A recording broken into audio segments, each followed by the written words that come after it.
Aloha everyone, Brandon from Big Island Coffee Roasters here. Just want to show you a quick tutorial about how to take care of your espresso machine, daily cleaning, what to do after you're pulling each shot, but especially what you do at the end of the day, just to make sure you set yourself up and the team up for success and you're pulling clean, sweet, delicious coffee. You'll just need a few simple tools and materials to do so. Here's a little kit. I like to have these little clear drawers because these are great at just fitting right under the machine. Super easy to access. You're gonna need a screwdriver. You'll want to have your brush for your group head. It's always handy to have a little wrench around to take off the steam wand tips. And then you'll definitely need this, which is a blind basket, and this is gonna help you back flush the group head and get that nice and clean. But let's start with the basic easy stuff. So let's just pretend you have made a beverage, you pulled a shot, you steamed milk. The first thing I always like to do is set myself and my teammates up for success afterwards and make sure you get the coffee out of the portafilter as soon as you can. And the reason for that is that coffee has oils. And the longer that those oils are in contact with the screen in this hot group head, the more that those oils will actually stick to the screen in the group head. And then you'll start to taste that flavor as time goes on. So once you've got that nice and clean, be sure to purge your steam wands. You want to grab your towel, purge, and then just wipe it clean. Make sure there's no residual milk on there at all. And the reason you do that is to make sure that no milk solids build up in these holes where the steam comes out. It can get very gross very quickly. So it's always important just to make sure that's running nice and clean.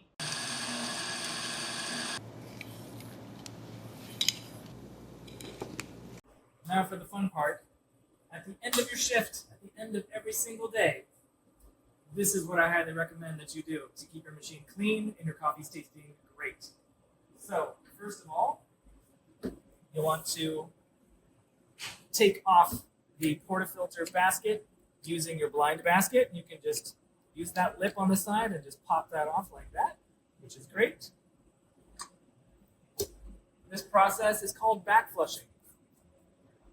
You take this lovely cleaner, which you can get on Amazon. It goes by the name of Cafiza or PuroCaf. You can also just look for the brand name Ernex. We like this BioCaf just because it's a little bit more environmentally safe cleaner. If you have one of these nifty brushes with a scoop, you can just use about that much inside. And from here, what you're going to do is act like you're going to pull a shot. Plug that in. And press play. And you're going to let that run for 10 seconds.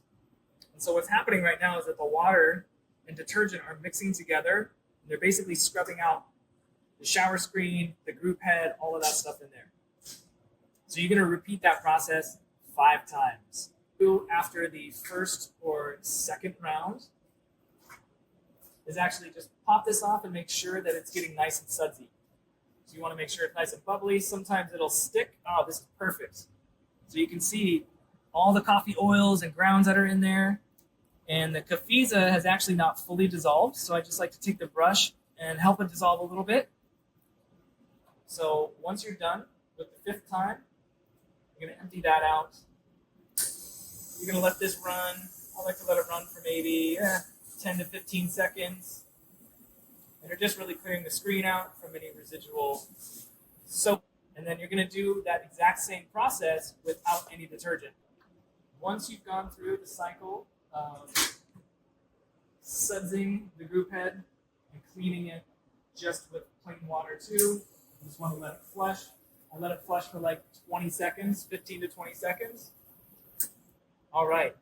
Now, you're going to drop or take out the screens that are in here.